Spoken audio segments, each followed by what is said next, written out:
Breuil and Cartiac arrived in Santillana del Mar on the 1st of October 1902. Sitting beneath the walls and colonnades of the 12th century church of St. Juliana, Breuil and Cartiac discussed their plans to visit the cave the next morning.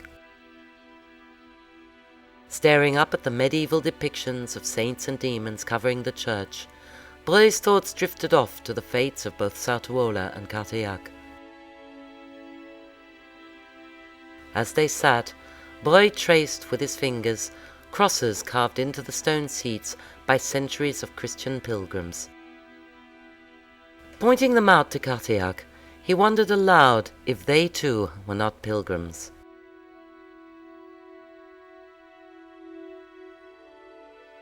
The two spent a restless night in Santillana del Mar. At dawn the next morning, they set out across the fog-laden valley towards the hill of Altamira.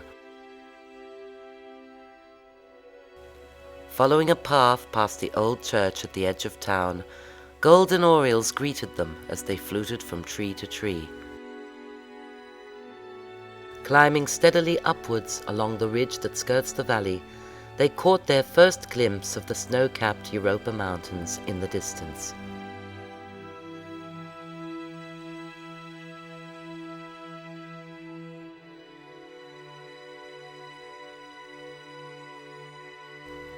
Near the top of the hill, in a small depression, overgrown with thorns and brush, stood Sartuola's door.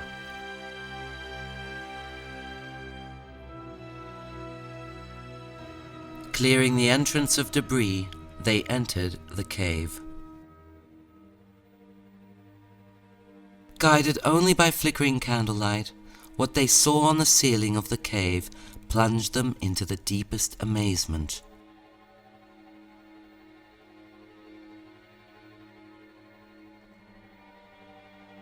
Nothing in the paintings of Fondegaume, Lamoutte, and Père Non-Père had prepared them for the monumental sight that now lay before them.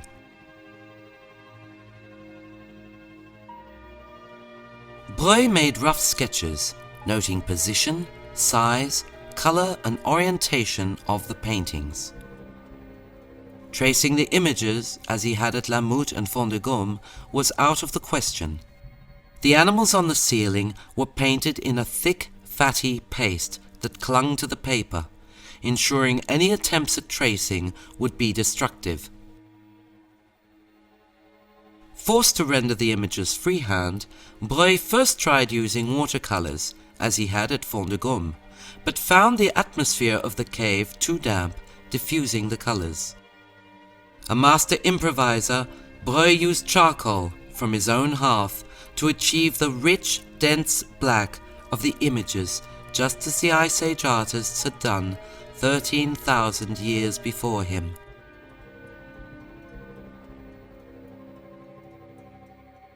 Emerging from the cave only when completely exhausted, his cassock covered with candle wax, Breuil was jubilant.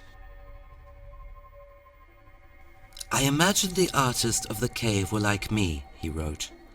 "They cast upon the face of the rock, as I did on paper, the inner vision they had of an animal. So it is my good fortune that I have had two sets of masters, my teachers at the seminary and the painters of the reindeer age."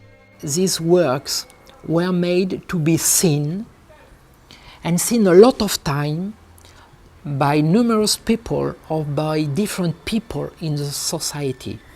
And there were at the opposite, absolute opposite of some works hidden in a cave to be seen or to be known only by the painter. Here, clearly, these works are spectacular.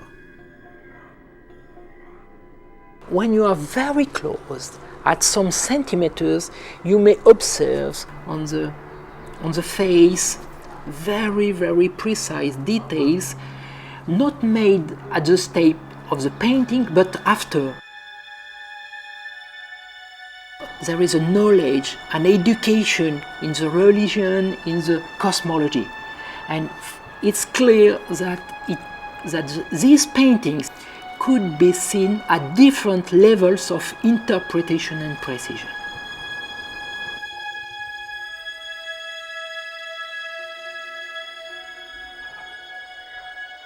Breuil and Cartillac's campaign into the cave, once begun, was not to be halted. Almost immediately, they identified two distinctly different eras in the cave. During the first period, the cave was decorated with sweeping abstract symbols, massive red horses, and ibex, dating from 17,000 years ago.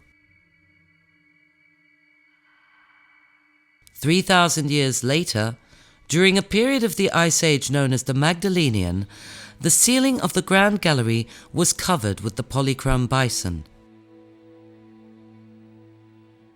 The Magdalenian artists incorporated works of art from the earlier period, transforming, with the addition of a few simple lines, an already ancient galloping red horse into a bison.